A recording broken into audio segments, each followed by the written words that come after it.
Yael Green, creator of Almond Milk LA, joins us on tonight's YFE Chat Live to talk about becoming an artisanal food entrepreneur, making the scary leap to entrepreneurship, and cultivating a cult following around her brand. Check in on the chat and watch the next 30 minutes using the hashtag YFE Chat to tweet your takeaways.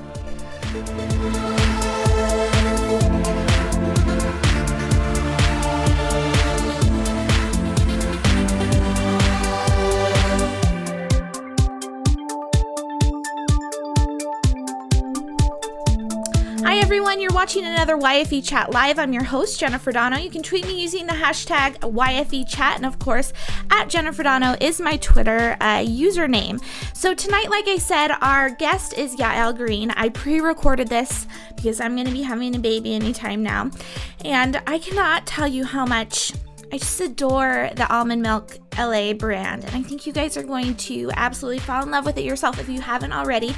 It's in the Los Angeles area, and they primarily serve that local area, so if you're outside of it like myself in Seattle, you can just look at it and admire it from afar. So tonight's episode 109, is brought to you by Oval Eye TV.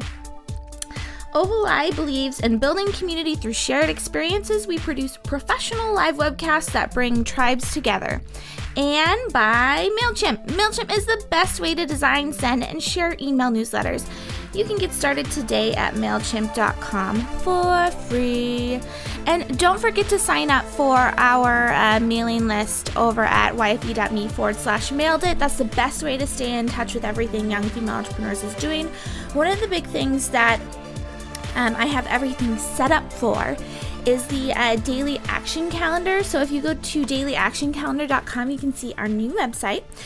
And basically what it is YFE. So let me give you, before I bring Yael on, I want to give you just a little backstory on what this is. So I started the daily action calendar a couple years ago with our web hosting company, Oval Eye, and it was primarily to serve small office, home office business owners, which is who we were serving with our web hosting company. And every day was a new action to take. So when we were selling that company, I brought it over to Young Female Entrepreneurs last year, and it's been so much fun. And I wanted to do more with it. It's just a little time consuming. And so what I did was I kept the daily share and moved the action piece and developed that a little bit more so that it's 365 action sheets, and created an e-kit out of it. It's just $15. So you can grab it over at dailyactioncalendar.com, and it provides you with an action to take. Up at the top, it has a quote. It has some prompts for you to work through, and then it has an area to just basically keep track of what you're doing on a day-to-day basis. So I got pretty excited about it. Hopefully you guys will check it out at dailyactioncalendar.com, but we're still doing those daily shares over at Take Daily Action. So you can find everything in the hashtag Daily Action. So make sure you check that out. Let's go ahead and learn a little bit about Yael before we bring her on. Like I said, I'm a big fan of everything that they're doing over there, so I think you guys will be too. So Yael Green is the creator of Handmade and Home Delivered Almond Milk LA, a raw, organic, non-GMO, dairy, soy, gluten-free, delicious and nutritious living food delivered straight to your door. So Yael, let's go ahead and hear a little bit more about Almond Milk LA. Yael, tell us about your branding. And I mean, this is one of those businesses that I've talked about on YFE Chat in the past, that there are certain brands that you just want to be best friends with. So tell us a little bit about how you got to this point with the branding. It was actually, so I have to just say, I have one of the best designers on the planet. She originally, when I asked her to do this, she actually said no. And after about a week, she phoned me up and she said, in a dream, I have the logo now and I'm on board. So there was this, time period where I just let it settle, and then all of a sudden it came to her. And that has actually been basically how this entire company has started and continues, that everything just falls into place, as we give it the time and the space. And so Janine, who's the name of our graphic designer and brander, she actually has been with us every step of the way. Nothing goes out without her looking at it, and also without Nicola, the co-creator, they do a lot of collaboration, and it turns out to be this beautiful product that is so representative of just the original idea I had in terms of creating almond milk and bringing it out there. It wasn't, it's just fallen into place so beautifully. Well, and Yael, I mean, the branding is much more than just the logo, which it's beautiful, and it totally fits into the whole mission behind Almond Milk LA and what you guys are doing. But it goes past that. It goes just everything you've embodied and everything that the brand stands for. How did that, did you sit down and strategize, okay, this is what we stand for, or is it more like the organic of how the logo and how the design came about? We base everything on our intuition. What does it feel like? Does this, there wasn't necessarily all these strategic meetings. It's come very organically, really from my heart, from their heart. It's us as a team, how we interact, and it's just represents what we wanted to put out there in terms of, it wasn't ever, let's put out a brand that means this. It just is who we are. And, if you're living from that point, and if you're just responding from that, that's what comes out. And Janine does that so beautifully, because everything that she does when she brands something comes from how she feels about it. She has a connection to it, and she designs from that point. And the same thing for Nicola in terms of how they collaborate. Like, does this feel right? Does it feel like I would want to feel? And that's how it gets represented, because that's who we are, really.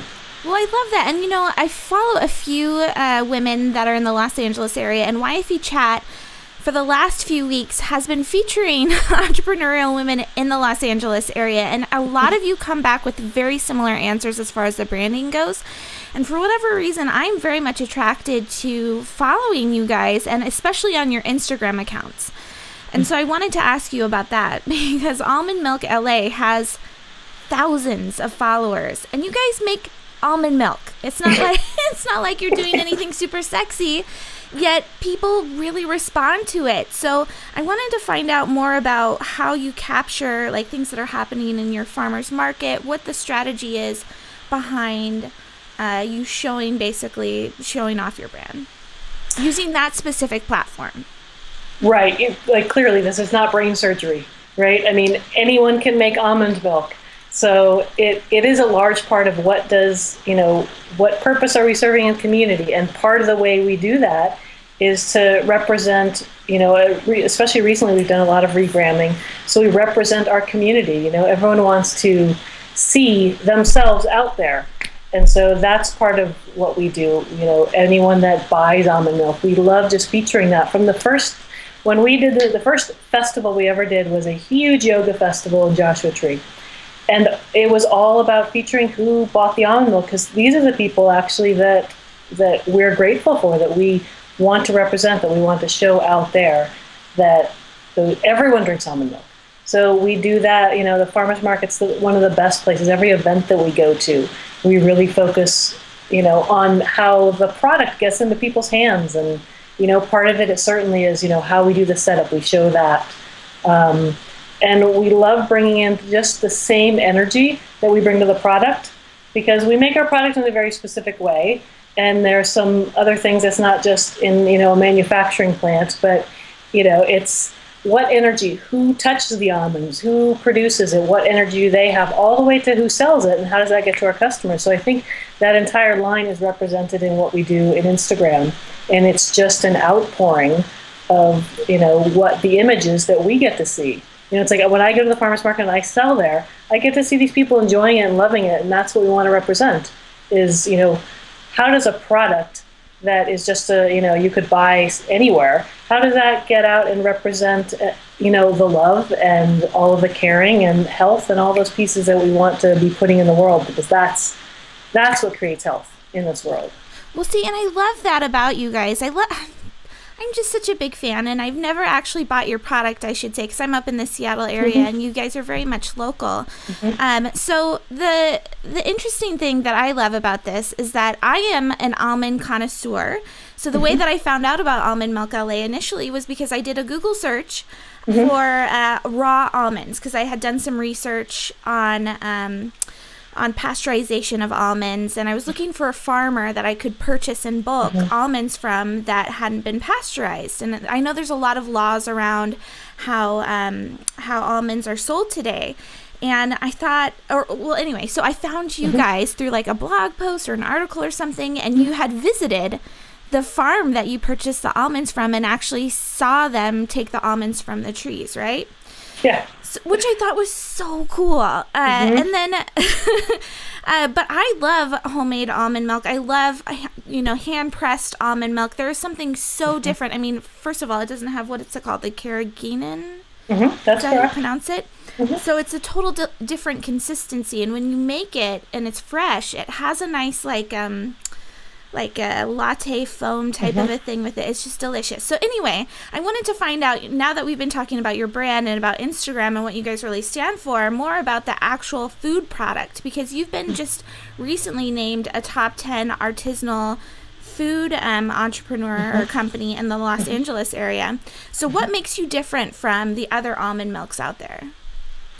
In LA, really, we're the only ones that do just almond milk. I'm a real believer in whatever you do well, just do that. And so really, we're the only one that just does almond milk. There's certainly the cold pressed juice companies who have almond milk. There is certainly, the boxed almond milks, which are just in a different category because they have different ingredients than we have. We put no preservatives in there, nothing that would be shelf stable. So again, it's a raw product. And it's something that makes you feel good, when either, we're a big proponent of people making it themselves. We love people making it themselves. And that's basically what we do, just on a larger scale. It doesn't go through any big machines. We actually have people hand pressing every single bottle. And so, yeah, it's just what you do in the kitchen, although we do everything a little bit bigger, in larger blenders and in larger nut bags. But it's just, I think, the way we put in our energy into what we do and how much we want, love this product and know that it's important for people to realize, I'll go I just went into a coffee shop today, and this guy behind me said, "Ooh, almond milk." And I knew, it was the boxed almond milk. But part of it is I would love to educate every single person that goes into a coffee shop and that they're able to actually get hand-pressed raw organic almond milk, instead of what's in the boxes. And they would actually know the difference and know to ask for that. Well, one of the big differences, though, is that raw almond component, right? That, from what I understand, is that when it goes through any type of pasteurization process, it's lost a lot of the nutrients that you think you're getting with this almond milk. Correct. It does lose all of that nutrients because anytime you heat something, it breaks apart the molecules. Plus, they have to, they put synthetic vitamins in there. They put shelf stabilizers because they have to, right? But otherwise, it wouldn't last more than 4 to 8 days, which is what ours lasts. But for me, it's really that's what we have to get back to. We don't need to be buying, we're not going to have an earthquake. We don't need to be buying 50 boxes of it to last, us for years. We really could use products in a few days and then buy more. That's what we're meant to do. Eat whole foods, shop more often, and that's really what the body's asking for. I'm totally nerding out right now because this is why I love your brand. It's absolutely true. And I love everything behind the whole process of what goes into making the almond milk. But just to prove that, like you said, this is available. There's cold press juiceries or whatever that you say that could do this. If you go into Whole Foods, there's an array of different almond milks. But one of the things that got me really excited and why I reached out to you guys was because I follow Amanda Cadnett on Instagram. She's walking through the farmer's market and she took an Instagram of your product. And I got so excited. I was like, oh my gosh, she is so cool. She's drinking the almond milk. I was also excited to see that she was drinking the almond milk. So, is that, as far as the celebrity attention goes, because, Amanda Cadnett is just one person. You guys, one of the things that I took away from your Instagram was that you do a lot of regramming of people who purchase it, and people take pictures. So there's like a cult following around your brand. How did that come about?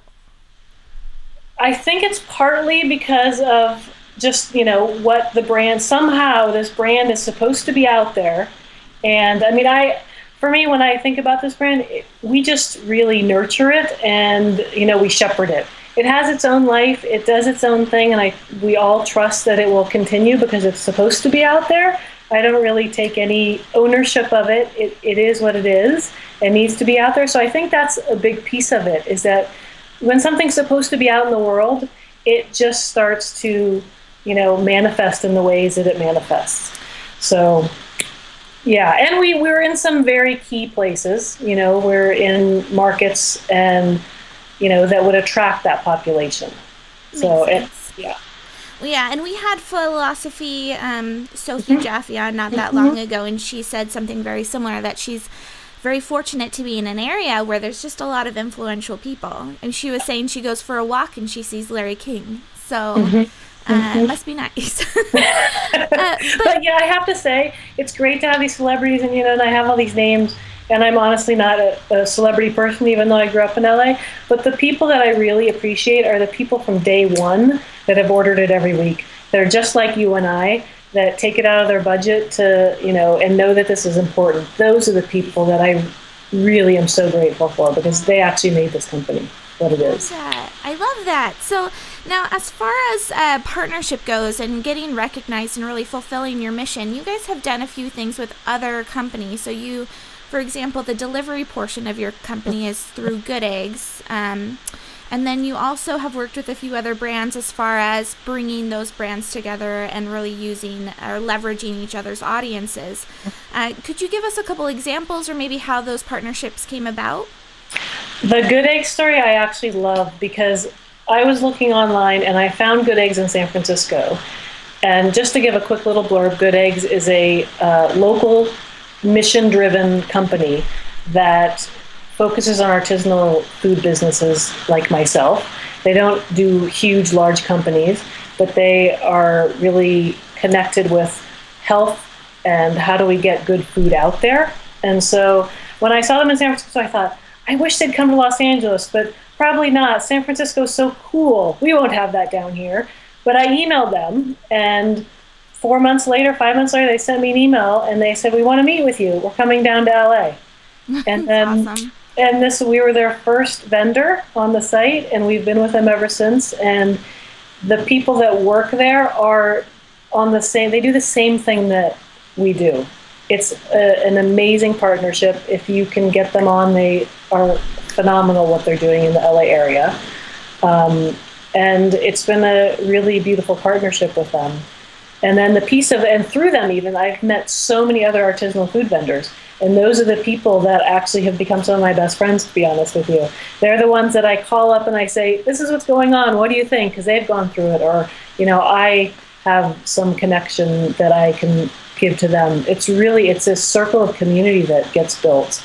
And so, for example, like Savor This Sauce, I've worked with them, and we've done a lot of partnerships with them. They've used our almond milk and recipes. We've brought them in when we've done other events such as like West Elm, those sorts of things. So there's so many different opportunities to co-collaborate. I think especially here in LA, even though we have such a diverse audience and it's so large here, that's partly why it's so great, because we're very west side. We have some things on the east side, but I have partners like Press Brothers Juicery. They're on the east side, and it's great for them to sell our product in places that we don't necessarily get to. So we have a lot of opportunity here, and so many people are doing this good work. Well, the Los Angeles area, California in general, I feel like, so just as some quick background on me, I'm trying to go zero waste but in our home, and we're doing a pretty good job about it, but I can't see the average person becoming that way, or eating or being able to eat real whole foods, because I take the time. I've really prioritized our budget and my time in creating recipes like that, but I can't see the average family doing it. So it's really about creating innovative services that help you get this type of products, and Good Eggs really caught my attention. I found out about them through your website because it's an innovative way to get people healthy, whole, locally made, good food. So I'm hoping people will check that out if you're in the LA or San Francisco area. But one of the things that I wanted to ask you about was, so for those people that are at home and they have like a food product, I know there's a few people out here in Seattle that are creating bars or whatnot. At what point, like you said, what you're doing is just what I'm doing at home, but at a much grander scale. So at what point did you take it from your home, kitchen bar into a commercial kitchen? That's a great question, because this initially I didn't start this to be a business. It was actually slightly a hobby. One day I just said, I was actually a physical therapy student when I started this. I love that. And I thought, I sat on the couch, I was like, I want to deliver almond milk. And for some reason, I just had to listen. And, the first week that I did this, January 1st of last year, I looked back and I delivered, I think, 8 or 12 bottles. And that to me was huge.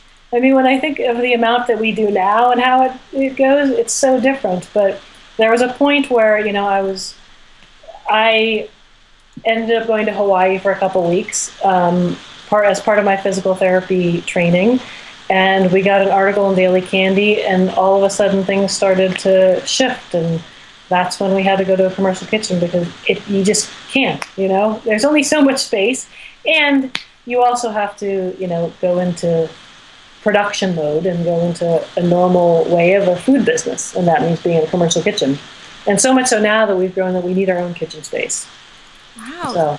So there was that demand there first. It wasn't like you were necessarily taking a huge leap and saying, I'm going to try this out and hope that people will show up. I didn't have that attachment to it. That's a huge part of this, is that I just did it out there. It wasn't that it had to be something. I didn't have any expectations of it. I just thought, wow, if some people could get some homemade almond milk, then great. And then it just took off from there, and I didn't have to make it into something. It started making it on its own. When I could just let go, it went. It was the right thing. See, I feel like that this is a big aha, or the universe is trying to tell all of us, all of you young female entrepreneurs, something, because this is seriously a consistent theme week after week, the idea of an organic process in starting a business, not forcing anything, not pushing something, not having that big expectation, and just kind of letting it go. So that's definitely a takeaway from me. But so as far as like the health regulations go, that's my last question around like the actual product piece of it.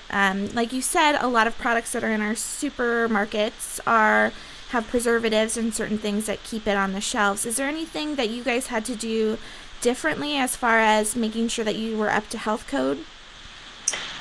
It's a great question. I'm trying to, because health code in the commercial kitchen, health code in, there is every store has their own relationship with, what they'll bring in. Some places, the larger stores need shelf life. So there's no way that we would be in a Ralph's or Vaughn's. One, our price point, two, there's just that some of those things sit in warehouses for months. Our product has to be out on the shelf instantly because it only has a certain shelf life. So there's not necessarily, we obviously have nutrition facts, and we went through, scientific testing and have all that labeling that you require.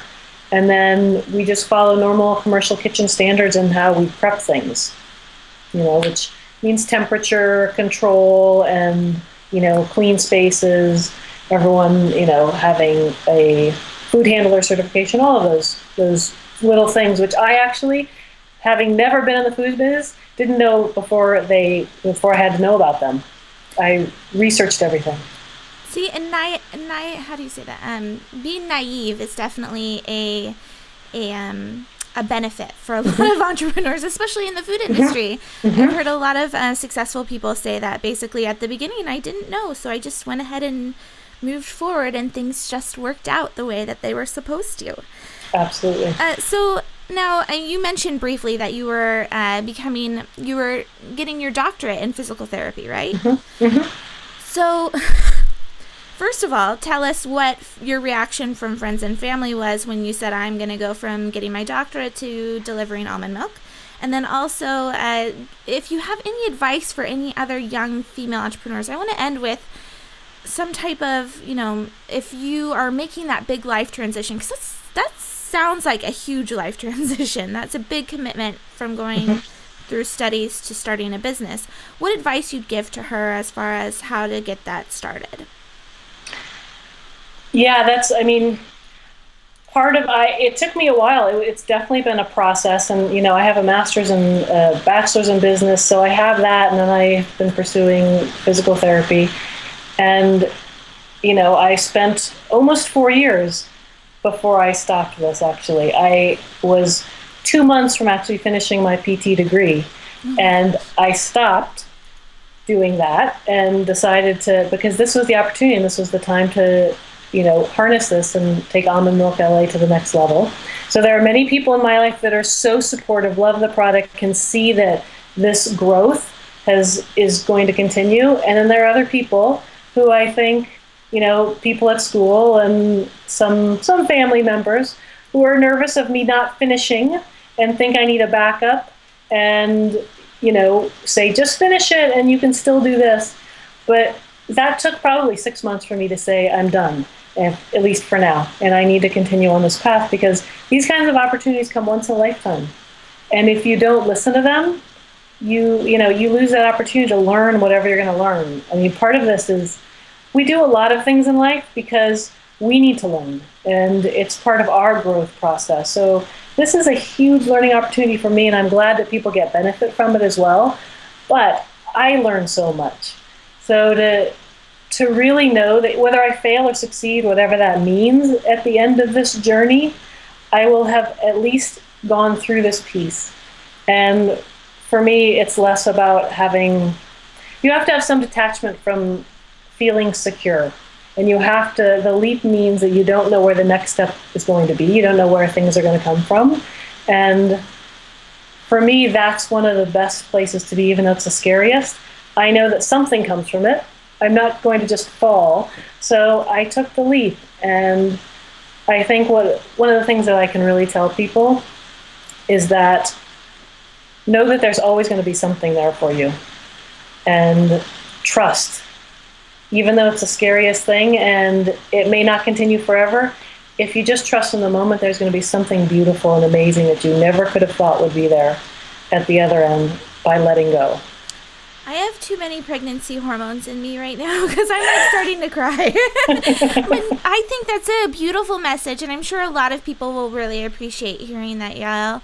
Thank you so much for sharing everything about your brand and for coming on and telling us a little bit about what it's like to start an artisanal company. And like I said, you guys are doing such fantastic work. You're also, I want to mention one more time, you were named top 10 artisanal food companies by Zagat. So that's huge. So congratulations. Where can everyone find out more about Almond Milk LA? On our website at almondmilkla.com. And then if they're in the LA area, we're at Palisades, Farmers Market, Mar Vista, Malibu, and we're in a bunch of different retail locations, which we have listed on our website. Awesome. All right. Well, thank you so much for joining us. Thanks, Jen.